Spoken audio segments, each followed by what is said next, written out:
আসলে আমি বসতে পারতেছি না, দুঃখিত। আমি ফ্যাসিস্টের দোষরদের এখানে দেখার কারণে আমি বসতে পারতেছি না। জামায়াতের ইফতার আয়োজন মঞ্চে বসে আছেন Bangladesh network manufacturers and exports association বা বিকেএমই এর সভাপতি মোহাম্মদ হাতেম সহ জামায়াতের অতিথিরা। এরই মধ্যে অনুষ্ঠানে হাজির নারায়ণগঞ্জ ৪ আসনের সংসদ সদস্য এনসিপি নেতা আব্দুল্লাহ আল আমিন।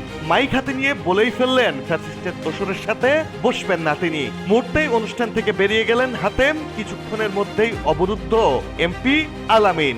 তারপরই সোশ্যাল মিডিয়ায় তোলপাড়, কিন্তু ঘটনার নেপথ্যে কি? জুলাই গণ অভ্যুত্থানকে তাণ্ডব বলেছেন এবং বলেছেন গোয়েন্দা সংস্থার ব্যবস্থা নিতে হবে, যখন অলরেডি বাংলাদেশে হাজারের উপর মানুষ শাহাদাত বরণ করেছেন।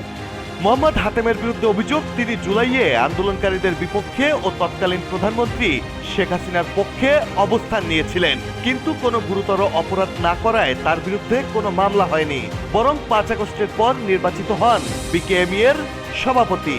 নির্ভরযোগ্য একাধিক সূত্রের দাবি, তিনি জামায়াত ও এনসিপির ডোনার, যে কারণে আগে থেকেই সখ্যতা ছিল জামায়াত নেতাদের সাথে। ফলে দাওয়াতি অতিথি ছিলেন তাদের ইফতার মাহফিলে। তিনি দাঁড়িয়ে বললেন যে এখানে ফেসিবাদের দোষর আছে, সেখানে আমি কি করে ডায়াসে বসি এবং বক্তব্য দিই। বললাম যে না, তোমরা এখানে কোনো সিন ক্রিয়েট করবে না, এখান থেকে তোমরা বের হয়ে যাও, আমরা এই অনুষ্ঠানটা আমরা ত্যাগ করি। এদিকে এরই মধ্যে ছড়িয়ে পড়েছে হাতেমের সাথে এনসিপির সখ্যতার একাধিক ছবি, যেখানে দেখা যাচ্ছে সার্জিস আলমের হাতে ৫০ লাখ টাকার চেক তুলে দিচ্ছেন বিকেএমই এর সভাপতি। তার পাশেই দাঁড়িয়ে অপর এনসিপি নেতা আক্তার হোসেন। এনসিপি নেতাদের দাবি, ওই ছবিটি ৫ আগস্টের পর জুলাই শহীদ স্মৃতি ফাউন্ডেশনে তোলা। সেদিন ফাউন্ডেশনে ৫০ লাখ টাকা দান করেছিলেন Hatem.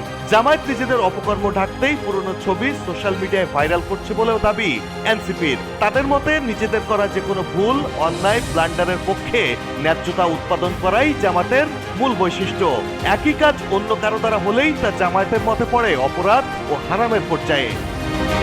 Desk report, people and politics.